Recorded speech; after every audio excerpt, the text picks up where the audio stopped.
속보, 사우디, 시험비행 중 조종사의 충격적인 폭로, F-35보다 뛰어난 기술력 보유, 세계를 놀라게 한 최첨단 기술, KF-21 비행 준비 완료. 사우디아라비아의 하늘에서 한국형 초음속 전투기 KF-21, 보람의 2호기가 지난 10일 첫 시험 비행을 성공적으로 수행하는 장면이 담긴 영상이 17일 공개됐다. KF-21시 제2호기의 이륙과 착륙, 지상 이동 모습 등을 지상에서 촬영한 3분 45초 분량의 영상이다. 조종사가 비행을 준비하는 과정과 비행을 마친 뒤 박수를 받으며 귀환하는 장면 등도 담겼다. KF-21시 제2호기는 지난 10일 오전 9시 49분에 이륙해 35분 정도 비행을 하며 각종 비행 능력을 시험한 뒤 10시 24분에 착륙한 바 있다. 방위사업청이 공개한 영상에는 2호기가 활주로를 가볍게 차고 올라가 창공을 비행한 뒤 안정적으로 사뿐하게 착륙하는 모습이 그대로 담겨있다. CJ2호기의 비행을 조종한 진태범 수석조종사는 1호기 비행 경험을 축적한 뒤의 비행이라 2호기도 친숙했다며 조종 안전성 위주의 비행이었으며 비행 특성은 1호기와 유사하여 비행이 용이했다고 말했다. CJ2호기는 1호기에 비해 조금 더 어두운 색상으로 동체에 도색이 됐다. 수직꼬리 날개도 검정색 바탕에 노란색으로 칠한 것이 1호기와의 차이점이다.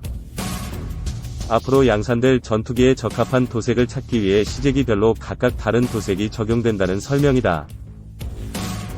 아울러 2호기 뒷부분에 수직꼬리 아래와 조종석 유리 아래에 KF-2100가 표시되어 있다.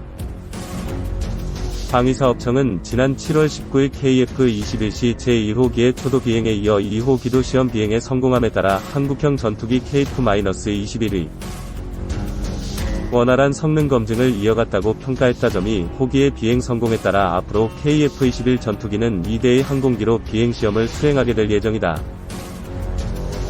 CJ3에서 6호기는 지상시험과 비행시험 준비를 마치면 오는 12월 말부터 내년 전반기까지 순차적으로 비행시험에 착수할 예정이다.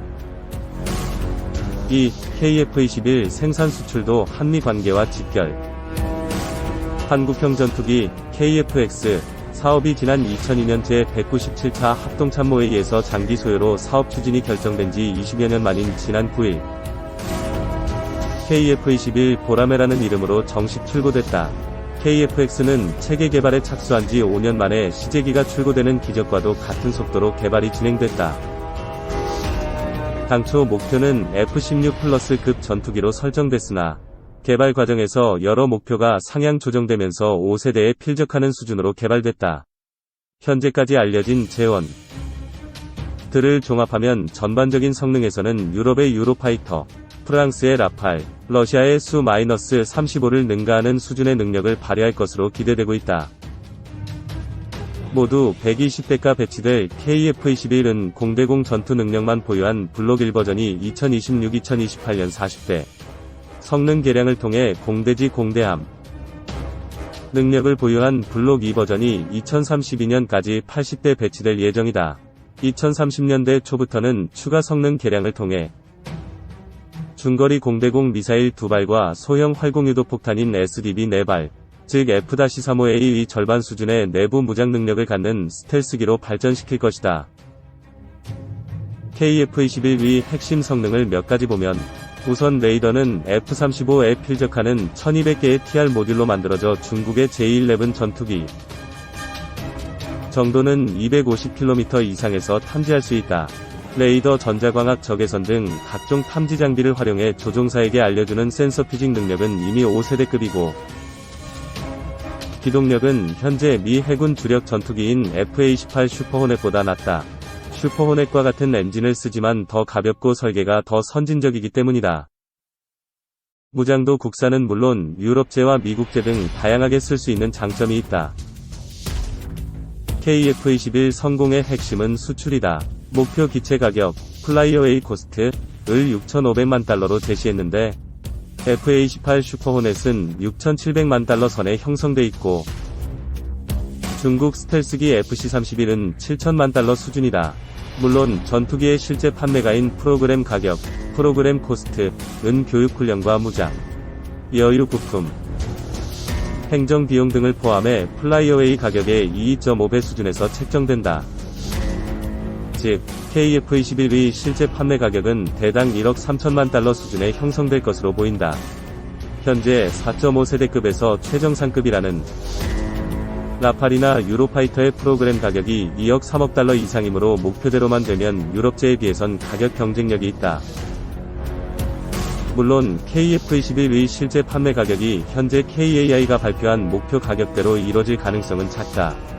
성능 발전 과정에서의 가격 상승을 최대한 억제하는 게 관건이다. 미국과의 관계 역시 KF-21 수출 성공을 좌우하는 핵심 변수다. KF-21의 엔진을 비롯한 주요 부품은 미국산이다.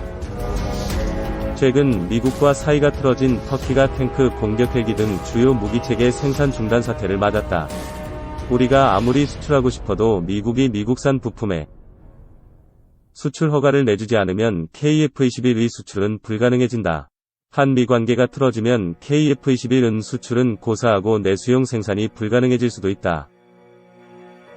시장은 분명히 있다. 저소득 국가나 UAE, 사우디아라비아처럼 친미국가지만 F-35 같은 최상급 무기를 팔지 않는 국가들이 대상이다. 계획대로 개발이 끝나고 든든한 한미 관계로 KF-21의 미래의 꽃길이 펼쳐지길 기대해본다. 3. 창간 8주년 K방산 글로벌 군비 경쟁의 르네상스. 한국이 이미 방산 메이저리그에 진입한 것으로 관측된다. 지난달 17일 미국 CNN 방송은 한국의 방위산업에 대해 흥미로운 내용을 보도했다. CNN은 한국을 미국, 러시아, 프랑스에 이어 세계 4대 방산 수출국에 진입시키겠다는 윤석열 대통령의 지난달 17일 취임 100일 기자회견 내용을 집중 조명하면서 전문가들 의견과 폴란드, 호주 등 무기 수출 사례를 근거로 이렇게 평가했다. CNN은 스웨덴 싱크탱크 스톡홀름 국제평화연구소 SIPRI 자료를 인용. 작년 말 기준 한국의 무기 수출액은 5억 6,600만 달러로 아직 세계 10위 수준으로 넘어야 할 것이 많다면서도 한국이 야심찬 목표 달성을 위해 단계를 밟아가고 있다고 강조했다. 그러나 CNN은 중요한 사실을 하나 놓쳤다. K방산, K아스날으로도 불릴 정도로 괄목할 수출 실적을 거둔 데는 지난 50년간 셀 수 없을 만큼의 좌절과 실패에 따른 눈물과 피땀 그리고 불굴의 의지가 자리잡고 있다는 사실이다. 지난달 27일 폴란드 정부는 한국으로부터 K2 흑표전차 980대, K9 자주포 670문, FA-50 경공격기 48대 등 한국산 대표 선수 3종 세트를 구매하는 기본계약 체결 사실을 공식 발표했다. 어림잡아도 25조 원 규모의 계약으로 방산 수출 사상 최대 규모다. 물론 계약은 현대로템, K2, 하나디펜스, K9, 한국항공우주산업, FA-50과 개별적으로 이뤄졌다. 앞으로 10년간 수출 계획이 모두 진행되면 탄약 운반용 장갑차, 지원 전차, 탄약 등 무장과 군수 지원 등을 포해 실제 사업 규모는 40조 원을 훌쩍 뛰어넘을 것으로 추산됐다. 폴란드가 미국, 독일, 프랑스 등 쟁쟁한 방산 선진국들을 제쳐놓고 한국을 택한 것은 두 가지 이유에서다. 우선 지체 없이 자국군의 무장을 강화해야 한다는 시급성 때문이다. 특히 전력의 핵심인 전투기, 전차 그리고 자주포를 미국과 유럽의 선진국들을 통해 적기에 확충하기란 불가능하다는 사실을 깨닫게 됐다. 폴란드가 주력 전투기인 러시아제 MiG-29 대체기로 요구한 미국산 F-16 전투기의 실제 생산량은 한 달에 4기에 불과해 최소 2년 넘게 기다려야 하는 상황이다. 여기에다 미국이 러시아와의 확전 우려 때문에 판매 요청에 확답을 주지 않았다. 또 독일제 레오파드 EA4 전차 공급도 방산 생태계 붕괴로 기약이 없는 실정이었다. 독일 대신 우크라이나에 옛 소련제 전차를 지원해주는 대가로 넘겨받기로 한 레오파드 전차 20대도 마찬가지였다. 수리하는 데만 걸려 실제로는 빨라야 내년 하반기에나 폴란드가 넘겨받을 수 있었다. 포탄 등 탄약도 턱없이 부족한 데다 무선체계 등 장비도 노후화한 것으로 드러났다. 이와 함께 독일제 G000 자주포는 우크라이나에 15문이 제공됐지만 10문이 작동 불능으로 많은 문제가 드러났다. 두 번째 이유는 가격 대비 성능, 가성비이다. 재정 여력이 상대적으로 부족한 폴란드로서는 가성비가 좋은 전차, 전투기, 자주포 등을 찾게 됐고 한국산이 가장 좋은 편이라는 평가를 받았다. 독일 공영방송 도이체벨레, DW는 지난 2일 기획특집 방송을 통해 한국산 무기가 세계 최강 수준은 아니지만 가격 경쟁력이 있고 품질도 좋다고 소개했다. 우크라이나전으로 러시아의 침공 위협이 커진 상황에서 우크라이나에 대한 무기 지원으로 발생한 안보 공백을 최단기간에 해결하는 한편 중장기적으로는 자국의 방산 역량 강화를 통해 무기 수출 확대를 염두에 둔 폴란드로서는 한국이 가장 좋은 파트너로 떠올랐다. 지난 2010년 연평도 포격전 당시 우수성을 입증한 K9 자주포의 경우 이후에도 노르웨이, 핀란드, 에스토니아 등에서 긴 사거리와 빠른 연사속도 그리고 자동화된 사격과 탄약 보급 시스템 등을 높이 평가받은 점이 부각됐다. 관련 소식통은 K9의 경우 최종적으로 692문 수출이 확정됐으며 올해부터 2024년까지 K-9A1 모델 48문이 납품될 예정이라고 밝혔다. 또 폴란드에도 생산시설을 구축, 2026년부터 K-9A2 모델을 K-9PL로 이름을 바꿔 644문 생산할 가능성이 크다고 덧붙였다. FA50 경공격기도 올해 8대를 납품받는 것을 시작으로 내년까지 나머지 40대를 도입할 예정이다.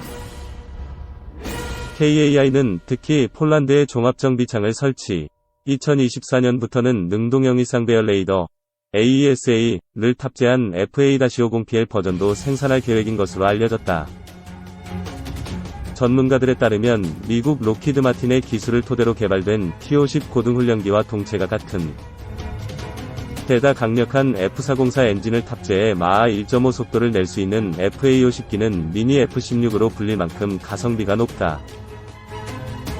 현재 필리핀과 이라크 공군이 운용 중인 FA-50기는 정밀 유도무기인 합동정밀직격탄 JDAM, AIM-9 사이드와인더 대공 미사일, AGM-65 매버릭 공대지 미사일 등을 장착해 무장도 상당하다. K2 흑표전차 공급과 관련해서 현대로템은 2024년까지 기존 모델을 일부 변형한 180대를 한국에서 생산해 직접 납품하기로 했다. 이에 2030년까지 성능 개량 모델을 한국에서 400대 생산해 추가 공급할 예정이다. 한편으로는 폴란드의 전차 기술을 폴란드에 제공해 2026년부터 현지에서 생산할 계획이다. 중국의 군사력 위협에 맞서 미국 주도로 발족된 아시아 태평양 지역 안보 공동체 쿼드의 핵심 참가국인 호주는 군사력 증강의 속도를 높이기 시작했다. 호주는 우선 181억 달러, 약 23조 원 규모의 육군 차세대 보병 전투장갑차 사업을 추진 중이다.